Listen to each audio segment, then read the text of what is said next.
सांसारिक त्रिवेणी की दूसरी नदी है कौन? सरस्वती। और आध्यात्मिक त्रिवेणी का दूसरा क्रम है गायत्री मंत्र का दूसरा चरण, भर्गो देवस्य धीमहि। भर्ग यानी पाप, पाप को जला देने वाला। देवस्य यानी जो देवतुल्य बना दे, धीमहि, धीमहि यानी धारण करना, देवत्व को धारण करना, सविता का वर्ण करना, देवत्व को धारण करना और सन्मार्ग पर चलना।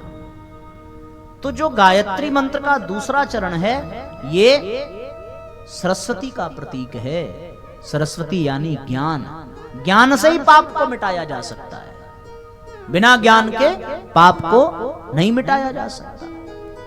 ज्ञान पाप को मिटाने के लिए बड़ा ही सर्वोत्तम माध्यम है। संसार में भगवान ने गीता में कहा है ज्ञान के समान कोई निधि नहीं है। ज्ञानेन तुल्यो निधिरित नान्यम, ज्ञानेन, ज्ञान के समान कोई निधि नहीं है। बहुना जन्मना मनते ज्ञानवान माम प्रपद्यते। ज्ञानी ही भगवान को प्राप्त कर सकता है, ज्ञानी ही भगवान को पा सकता है। और फिर भगवान ने ये भी तो कहा है गीता में, ज्ञानाग्नि ही सर्वकर्माणि भस्मात् सात् कुरुते तथा। ज्ञान की अग्नि हमारे समस्त कर्मों को भस्म कर देती है। ज्ञान क्या है? सरस्वती ज्ञान का प्रतीक है। गायत्री मंत्र का दूसरा चरण ज्ञान की बात करता है, देवत्व के धारण करने की बात करता है, ज्ञान को धारण करने की बात करता है। और ज्ञानी व्यक्ति ही आध्यात्मिक होता है। अध्यात्म का तात्पर्य केवल पूजा पाठ नहीं है, अध्यात्म का तात्पर्य माला जपना नहीं है। अध्यात्म का तात्पर्य क्या है? अध्यात्म का तात्पर्य अपने जीवन का परिष्कार करना, अपने दोष दुर्गुणों को, अपने कसाय कलमसों को मिटाना ही अध्यात्म है। अध्यात्म जीवन जीने की कला है। अध्यात्म जीवन को लोहे से स्वर्ण कुंदन बना देने की पद्धति है। अध्यात्म स्वर्ण को पारस बना देने की पद्धति है। कैसे होगा? परिष्कार से होगा। कैसे होगा? ज्ञान से होगा।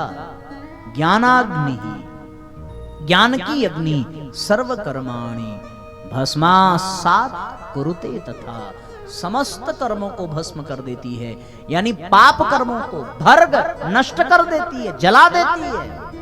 फिर जब जल जाए पाप कर्म, सारे दोष दुर्गुण मिट जाएं तो बचेगा क्या? फिर सद्गुण बचेगा अपने आप। सद्गुण कहीं से लाना नहीं है, अपने भीतर के दुर्गुण को मिटा दो, सद्गुण अपने आप जागृत हो जाएगा। क्रोध क्षमा को, दया को, शांति को दबा देता है। क्रोध को दबा दिया जाए तो शांति, क्षमा, दया, करुणा अपने आप उभर जाएंगे। उसके लिए प्रयास नहीं करना पड़ेगा। क्रोधी के क्रोध को शांत करो, अपने आप उसमें क्षमा का गुण विकसित हो जाएगा अपने आप। जैसे कोई माली आसपास जमे हुए खरपतवार को काट देता है, छांट देता है, हटा देता है, फूल अपने आप खिलने लगते हैं। उनको खिलाना नहीं पड़ता। ऐसा नहीं है कि उसको ले जाकर के डेली 2 घंटे स्प्रे करना पड़ेगा, हाथ जोड़ना पड़ेगा, मेहनत करनी पड़ेगी, कोई पुरुषार्थ करना पड़ेगा कि भैया फूल जी खिल जाइए। नहीं नहीं, खिलने की व्यवस्था देनी पड़ती है। झाड़ झंकाड़ हटा दो, खाद पानी देते रहो, अपने आप वो खिलेगा। कोई विशेष प्रयास नहीं करना पड़ेगा। उसी प्रकार हमें अपने दुर्गुणों को हटाना है, सद्गुण अपने आप जागृत हो जाएंगे। क्रोध हटेगा, शांति अपने आप मिल जाएगी। क्रोध हटेगा, क्षमा अपने आप प्राप्त हो जाएगी। दया, करुणा, ये सब विकसित हो जाएगा।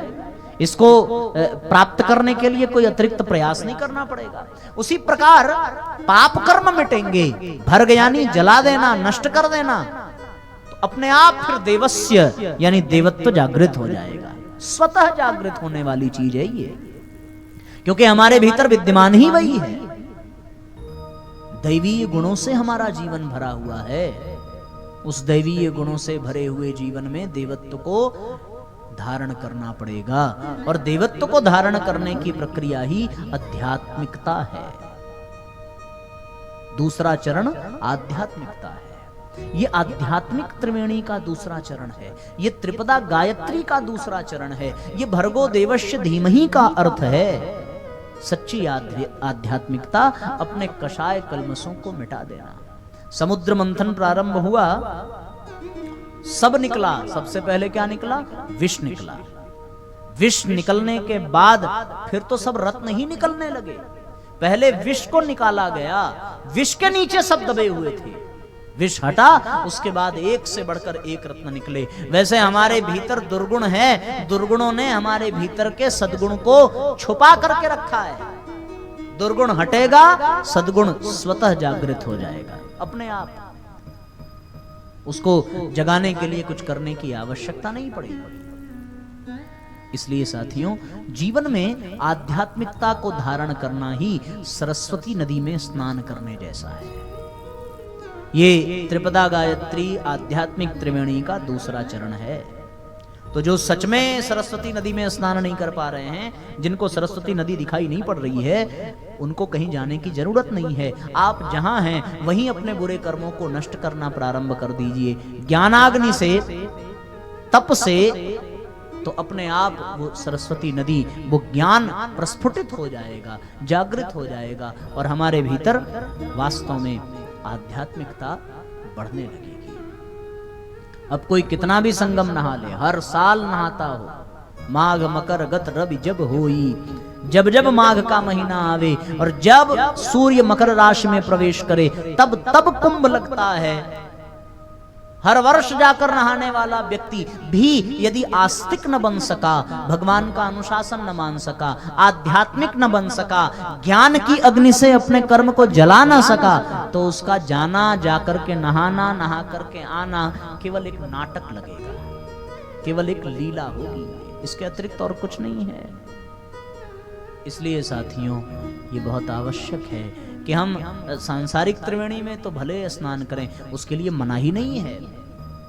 जाना चाहिए, जाइए बिल्कुल, लेकिन वहां जाकर के यदि आध्यात्मिक त्रिवेणी को हम न पहचान सके तो वहां जाना व्यर्थ हो जाएगा। बहुत लोग गए हैं, बहुत लोग जाएंगे, हर साल जाएंगे, लेकिन अगर आस्तिकता, आध्यात्मिकता और त्रिपदा गायत्री रूपी आध्यात्मिक त्रिवेणी प्राप्त न हुई, बेकार हो जाएगा जाना।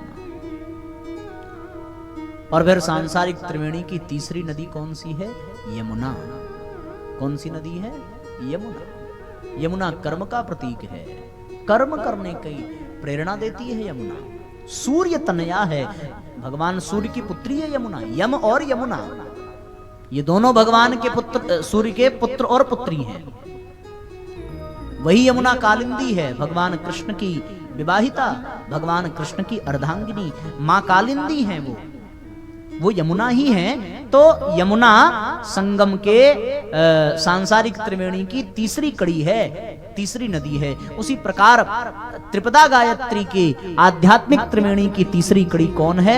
तीसरा चरण है गायत्री मंत्र का, धियो यो नः प्रचोदयात्। धी यानी बुद्धि, यो जो, नः जाना है, प्रेरित करना, प्रचोदयात् सन्मार्ग की ओर प्रेरित करना।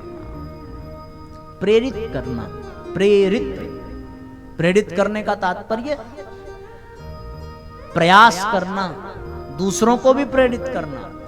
जो व्यक्ति अपने भीतर भगवान के अनुशासन को धारण कर ले, जो व्यक्ति अपने भीतर अध्यात्म को यानी ज्ञान को धारण कर ले, तब तो वो दूसरे को प्रेरित करेगा कि नहीं करेगा। जैसे हम आ गए आपको प्रेरित करने, आपने बुला लिया प्रेरणा प्राप्त करने के लिए, ये एक दूसरे को प्रेरित करना ही तो है। जो हम जानते हैं सो आप प्रेरित करेंगे, हम प्रेरित करेंगे उसके लिए, और आप जो जानते हैं उसके लिए आप प्रेरित करेंगे। किया है, जैसे अभी चोट लगी तो आपने प्रेरित किया कि भैया बर्फ से सिकाई करो, आपको लाभ। आपको जो आता है सो आपने प्रेरित किया। हम एक दूसरे को प्रेरित ही तो कर रहे हैं, एक दूसरे को प्रेरणा ही दे रहे हैं। जो जानता है वो उसकी प्रेरणा देता है। हम जो जानते हैं वो हम प्रेरणा दे रहे हैं। अब जो संगम से नहा करके आएगा सो वो भी प्रेरित करेगा कि भैया आप यहाँ जाना, यहाँ तक गाड़ी जा सकती है, वहां से ऐसे जाना पड़ेगा, वैसे जाना पड़ेगा। ये सारी बात वो प्रेरित करेगा, मोटिवेट करेगा। हम अपने अपने ज्ञान के आधार पर, अपनी अपनी आस्तिकता के आधार पर बताते हैं। तो गायत्री मंत्र का, त्रिपदा गायत्री का आध्यात्मिक त्रिवेणी का तीसरा चरण, धियो यो नः प्रचोदयात्, जो हमारी बुद्धि को सन्मार्ग की ओर प्रेरित करे। ये सन्मार्ग की ओर प्रेरित करना ही कर्म है। ये यमुना का प्रतीक है, यमुना इसी का प्रतीक है। यमुना यानी कर्म। कर्म कौन सा होना चाहिए? जिससे दूसरों को सत्प्रेरणा मिले, उससे कर्म, ऐसा ही कर्म वास्तव में पूजा है। कहा गया है ना कि कर्म ही पूजा है। पर कौन सा कर्म पूजा है? कर्म तो सारे कर्म ही हैं। जो किया गया वो कर्म है, जो करेंगे वो भी कर्म है, सब कर्म है। पर कौन सा कर्म पूजा है? वही कर्म पूजा है जिसके करने पर दूसरों को सत प्रेरणा मिले। इसके अतिरिक्त यदि कोई कर्म है तो वो कर्म पूजा नहीं है। वो कर्म ही सेवा है, वो कर्म ही पूजा है, वो कर्म ही आराधना है, जिस कर्म से दूसरों को प्रेरणा मिले, जिससे सन्मार्ग की ओर लोग बढ़ सकें, जिससे लोगों में सद्बुद्धि का संचार हो सके। वही है ये साथियों आध्यात्मिक त्रिवेणी। वही है ये त्रिपदा गायत्री के 3 चरण। यही है गंगा यमुना सरस्वती। सांसारिक त्रिवेणी इसी का प्रतीक है। वहां ये आध्यात्मिक त्रिवेणी सूक्ष्म त्रिवेणी है, और इसके पश्चात जो संगम के किनारे है, जो तीर्थराज में है, वो स्थूल त्रिवेणी है। इसीलिए उसको सांसारिक त्रिवेणी कहा गया, इसको आध्यात्मिक त्रिवेणी कहा गया। उसमें गंगा यमुना सरस्वती है, इसमें गायत्री के 3 चरण हैं। तत्सवितुर्वरेण्यम ही गंगा है, भर्गो देवस्य धीमहि यही सरस्वती है, और धियो यो नः प्रचोदयात् यही यमुना है। यमुना कर्म का प्रतीक है। सो ऐसा कर्म जो सन्मार्ग की ओर ले चले, जो सत प्रेरणा की ओर ले चले। सरस्वती ज्ञान का प्रतीक है। सो ऐसा ज्ञान जो हमारे पाप कर्मों को जलाकर नष्ट कर सके, भर्ग नष्ट कर दे, और हमारे भीतर देवत्व को जागृत कर दे। वही सरस्वती है, वही ज्ञान है। और गंगा वो भक्ति है, गंगा वो दिव्यता है जो हमारे भीतर आस्तिकता का संचार करे, जो हमें भगवान के अनुशासन को मानने की प्रेरणा दे। यही है ज्ञान योग, यही है कर्म योग, यही है भक्ति योग।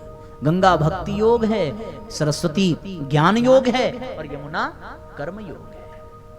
ये ज्ञान, ये कर्म, ये भक्ति, इन तीनों का मिश्रण ही त्रिपदा गायत्री है। और ये त्रिपदा गायत्री ही क्या है? आध्यात्मिक त्रिवेणी है।